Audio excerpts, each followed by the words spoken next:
Hello दोस्तों। तो चलिए आज का वीडियो शुरू करते हैं। इसमें क्वेश्चन नंबर 1 आप देख रहे होंगे स्क्रीन पे। कंप्यूटर का दिमाग किसे कहते हैं? तो what is called the brain of computer? Option C जो है राइट आंसर है इसका। सीपीयू को कहा जाता है brain of computer. Next question है 77। इसमें देख सकते हैं आप, सौर ऊर्जा का स्रोत क्या है? तो ऑप्शन ए जो है न्यूक्लियर फ्यूजन राइट आंसर है, यानी नाभिकीय संलयन जो है 77 का राइट आंसर है। क्वेश्चन नंबर 78 जो है, 1939 के धामी आंदोलन के नेता कौन थे? तो ये कल भी हमने ये क्वेश्चन डिस्कस किया था। धामी गोलीकांड जो था वो हुआ था 16 जुलाई 1939 को। एक छोटा सा दल जो था भागमल सौटा की अध्यक्षता में धामी की तरफ चला और घनाटी के पास सिपाहियों द्वारा इस दल को जो है रोकने का प्रयास किया गया। भागमल सौटा को हिरासत में ले लिया गया था और भीड़ को तितर बितर करने के लिए गोली चलाई गई। हड़कंप मचने से भागदौड़ में कई लोग घायल हुए थे और 2 लोगों की इसमें मौत हो गई थी। तो 16 जुलाई 1939 को हुआ था और ये हुआ था। ऑप्शन डी राइट आंसर है, भागमल सौटा की अध्यक्षता में। भारत में सबसे पहले रेलगाड़ी कब चली थी? तो आप सभी जानते होंगे 16 अप्रैल 1853 को। तो ये चली थी फर्स्ट पैसेंजर ट्रेन बॉम्बे से थाने तक, और ये 34 किलोमीटर का डिस्टेंस था ये। और इसमें 3 लोकोमोटिव मतलब इंजन लगे थे, साहिब, सुल्तान और सिंध नाम के। तो चलिए नेक्स्ट क्वेश्चन देखते हैं। भूकंप का मुख्य कारण है? तो ऑप्शन सी राइट आंसर है, टेक्टोनिक जो फोर्सेस हैं उनकी वजह से भूकंप आता है।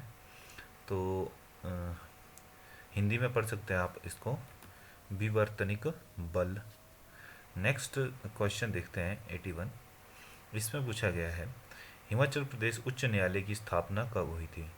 तो ऑप्शन देख सकते हैं आप, 25 जनवरी 1971। ऑप्शन डी जो है 26 जनवरी लिखा गया है, लेकिन ये मिसप्रिंट हुआ होगा।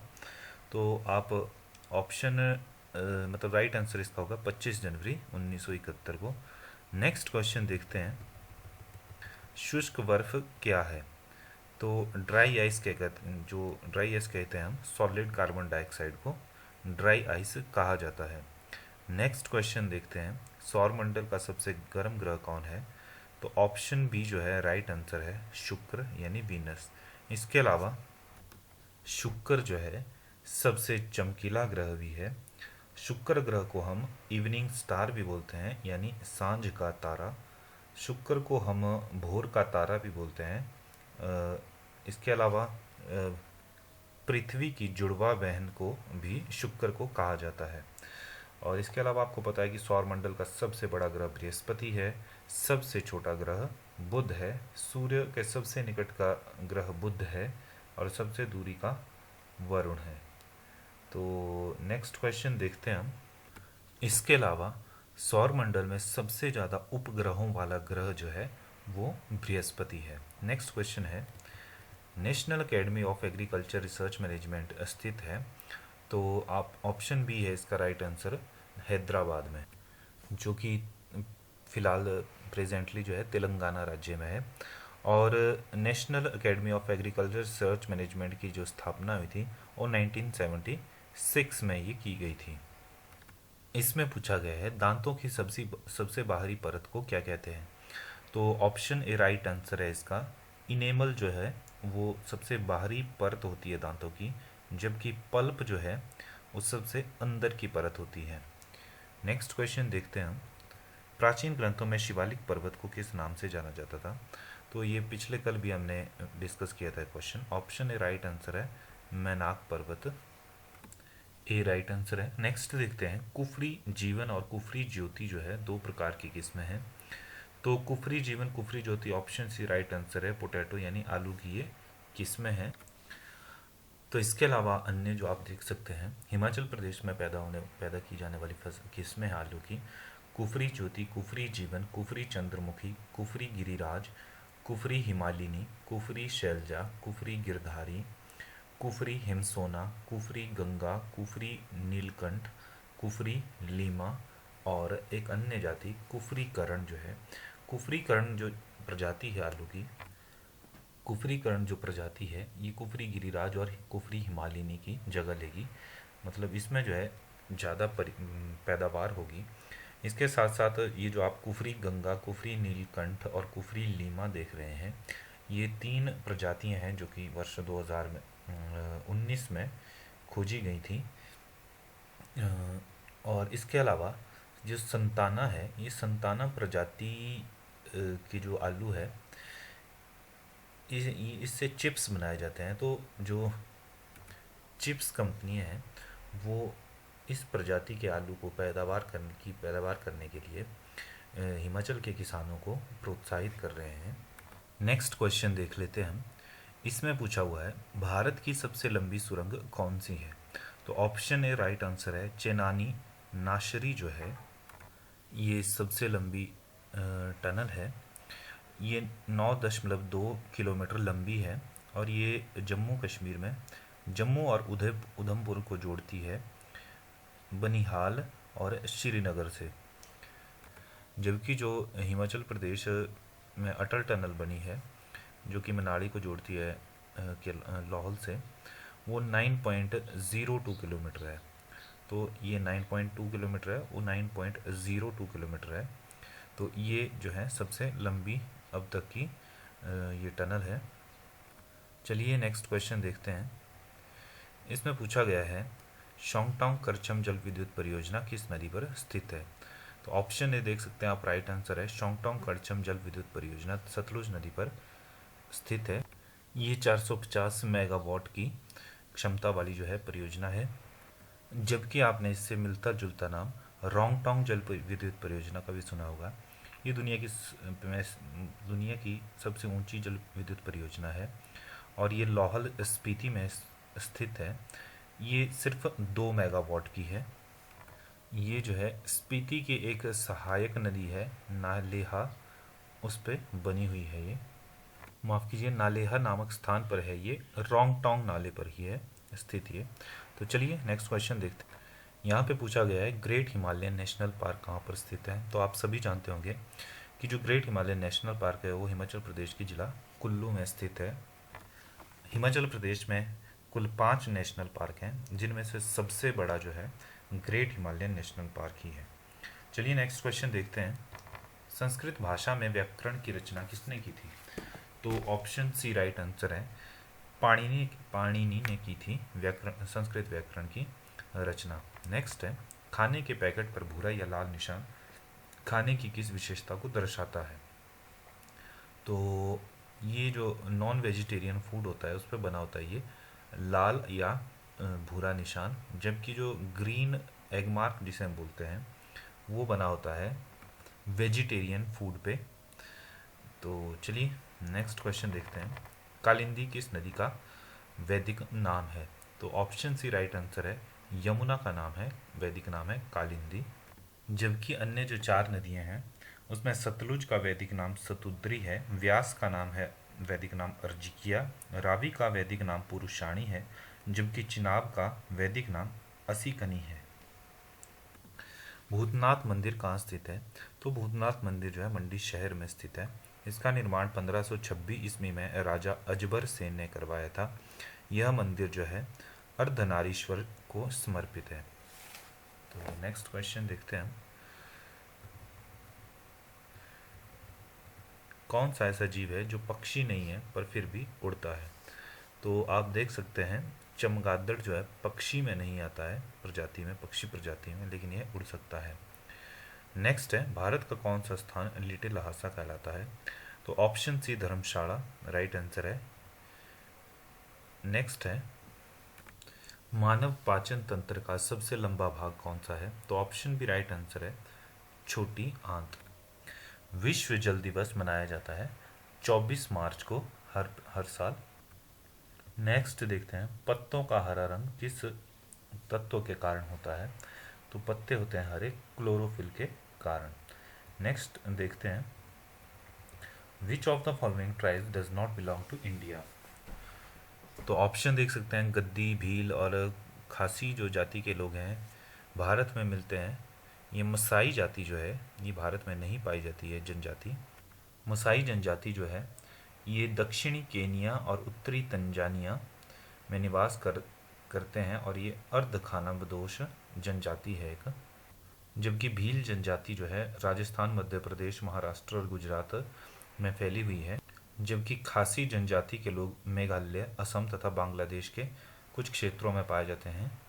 जबकि गद्दी जनजाति जो है ये जो है चंबा और कांगड़ा के क्षेत्रों में पाई जाती है। नेक्स्ट क्वेश्चन देखते हैं। Clean environment cess is posed on, तो स्वच्छ पर्यावरण उपकर लगाया जाता है। ऑप्शन दिए गए यहाँ पे 4, तो राइट ऑप्शन है कोला उत्पादन पर, यानी कोयला उत्पादन पर लगाया जाता है आपका क्लीन एनवायरनमेंट सेस। और वर्तमान में ये 1 टन पर जो है 400 रुपये लगता है ये सेस। नेक्स्ट है, भारत की किस योजना में पहली बार समावेशी विकास उद्देश्य लक्ष्य दिया गया? Inclusive growth objective was given for the first time in which plan of India? तो ऑप्शन सी 11वीं पंचवर्षीय योजना में ये दिया गया था। इंक्लूसिव ग्रोथ का मतलब होता है इकोनॉमिक ग्रोथ, जिसमें जो है एम्प्लॉयमेंट क्रिएट करके, अपॉर्चुनिटी क्रिएट करके एम्प्लॉयमेंट की, पुअर्टी को, गरीबी को कम किया जाता है। नेक्स्ट क्वेश्चन देख लेते हैं। तो demographic dividend of a country related to, option D right answer है an increase in the population in the working age group. दूसरे शब्दों में हम कहें डेमोग्राफिक डिविडेंड से आशय उस संभावित प्रबल आर्थिक विकास से है जो किसी जनसंख्या में काम करने वाले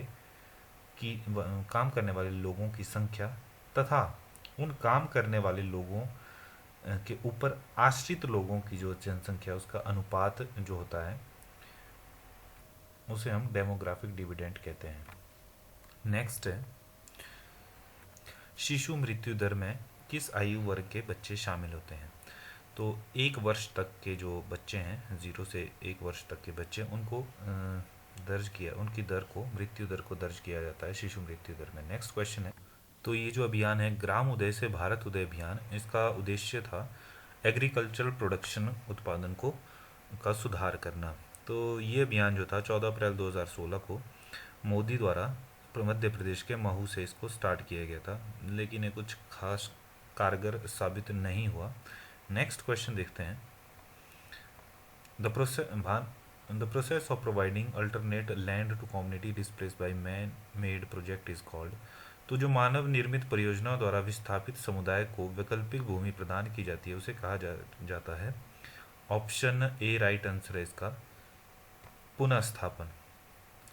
मतलब कोई मैन मेड प्रोजेक्ट है जिसकी वजह से वहाँ से लोगों को हटा दिया गया और उन लोगों को नई जगह पर भेजा गया है ज़मीन देके, तो उसे कहते हैं हम रीसेटलमेंट यानी पुनर्स्थापन। और अगर कोई प्राकृतिक आपदा की वजह से लोगों को अगर विस्थापित किया जाए तो आप जानते होंगे उसको कहा जाता है पुनर्वास यानी रिहेबिलिटेशन। तो चलिए कुछ और यहाँ पे एक्स्ट्रा देख लेते हैं जो लिखा है। एशिया का सबसे घना बसा द्वीप है जावा द्वीप। मोदी ने 15 अगस्त 2019 को जल जीवन मिशन लॉन्च किया था। जल जीवन मिशन में बताया गया है कि 2024 तक सब घरों में, मतलब देश के सभी घरों में जो है ड्रिंकिंग वाटर टैप जो है लगवा दिए जाएंगे। जबकि जयराम सरकार ने ये जो जल जीवन मिशन है इसके अंतर्गत खुद के लिए एक चैलेंज लिया कि हम जुलाई 2022 तक जो है प्रदेश के सभी घरों में नल से जल की व्यवस्था करेंगे, ड्रिंकिंग वाटर की। नेक्स्ट क्वेश्चन है, अच्छा और इसमें अदर इन्फॉर्मेशन है, वाराणसी की शिवांगी सिंह देश की प्रथम पायलट, राफेल उड़ाने वाली पायलट बनी है शिवांगी सिंह। प्रदेश की पहली जल विद्युत परियोजना थी चंबा, जो कि 1910 में राजा भूरी सिंह द्वारा चलाई गई थी। अच्छा नेक्स्ट क्वेश्चन है, नेक्स्ट पूछा है इसमें which of the following is one of the eco friendly jewellery makers in India. तो इसमें से ब्लू बनियन जो है ऑप्शन ए राइट आंसर है। ये जो है पर्यावरण के अनुकूल मतलब आभूषण यानी ज्वेलरी का निर्माण करते हैं। ये कंपनी जो है अगस्त 2008 में शुरू हुई थी। ज़्यादा जानकारी के लिए आप गूगल कर सकते हैं इसको। नेक्स्ट है, निम्नलिखित में से कौन सा किसान संघर्ष डुंगली चोर या प्याज चोर शीर्षक से प्रसिद्ध है? तो जो खेड़ा सत्याग्रह था, खेड़ा आंदोलन था उसको डुंगली चोर या प्याज चोर शीर्षक से भी जाना जाता है। तो प्याज चोर, इसके पीछे ये कहानी है कि जब खेड़ा सत्याग्रह चल रहा था तो लगान ना देने की वजह से अंग्रेज़ों ने कुछ ज़मीन जो थी वो, कुछ खेत जो थे कब्जे में कर लिए थे।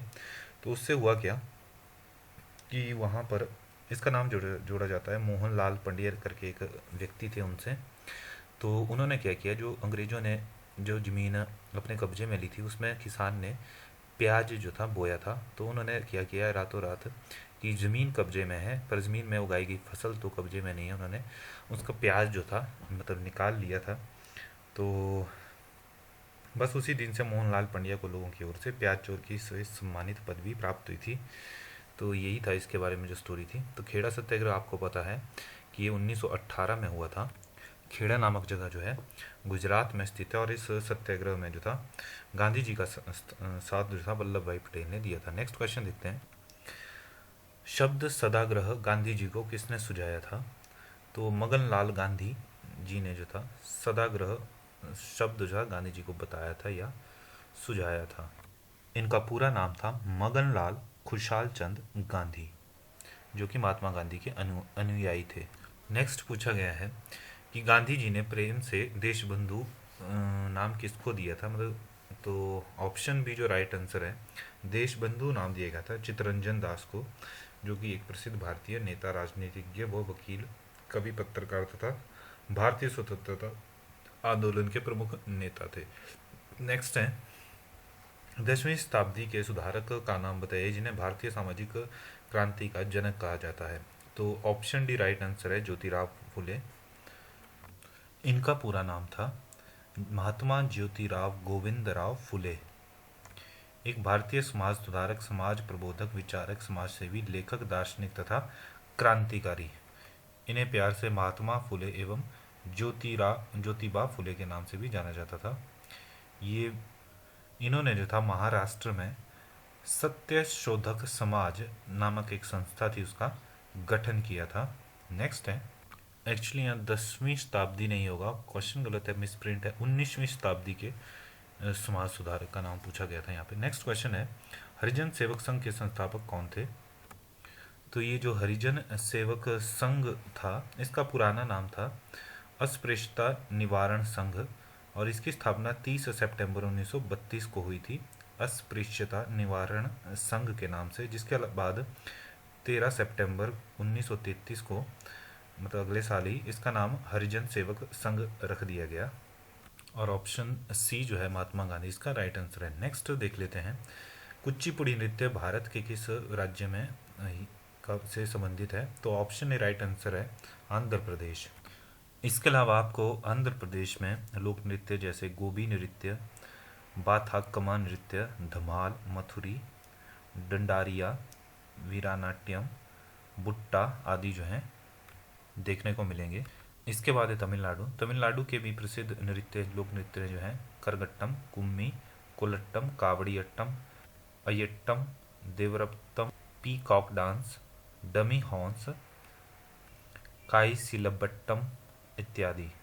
इसके बाद कर्नाटक के देख लेते हैं। यक्षगान जो है बहुत फेमस है। इसके अलावा वीर गास्य नृत्य, डोलू कुनीथा नृत्य, कृष्ण परिजात नृत्य इत्यादि।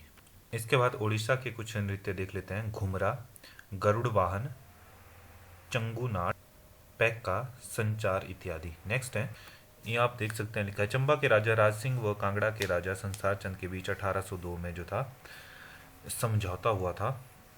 और नेक्स्ट है मद्रास लेबर यूनियन की स्थापना बीपी वाडिया ने की थी। प्रदेश की गोल्डन गर्ल, हिमाचल प्रदेश की गोल्डन गर्ल के नाम से जाना जाता है दीपिका, जो कि किन्नौर से संबंधित है। इन्होंने गोल्ड जीता है बॉक्सिंग में स्वीडन में। तलवार नृत्य जो है कुल्लू जिले में किया जाता है। इसके अलावा गिरिराज समाचार पत्र जो है उसका प्रकाशन 1990 से किया जा रहा है। गिरिराज पत्रिका जो है ये हिमाचल प्रदेश की साप्ताहिक पत्रिका। नेक्स्ट क्वेश्चन देख लेते हैं। कौन सा जो है करेक्टली मैच्ड नहीं है? तो बिहू जो है उत्तराखंड में नहीं मनाया जाता है। बिहू जो है असम का एक त्यौहार है। तो बिहू असम राइट मैच होना था इसका। इसके अलावा आप देख सकते हैं डांडिया गुजरात सही है, वीथी आंध्र प्रदेश सही त्यौहार, गणेश उत्सव जो है महाराष्ट्र का त्यौहार है। तो नेक्स्ट क्वेश्चन देख लेते हैं। मद्रास प्रांत में गैर ब्राह्मण आंदोलन किसने चलाया था? तो ऑप्शन ए राइट आंसर है ईवीआर पेरियार ने। पहले जो ये भारतीय राष्ट्रीय कांग्रेस में थे, लेकिन 1925 में इन्होंने वहाँ से इस्तीफा दे दिया था, क्योंकि उनको लगा था कि जो पार्टी है वहाँ पर वो ब्राह्मणों के फेवर में या उनके अनुसार जो है, जो उच्च जाति है उनके अनुसार काम कर रही है। फिर इन्होंने ये मूवमेंट चलाया था उसके बाद। नेक्स्ट क्वेश्चन देख लेते हैं हम।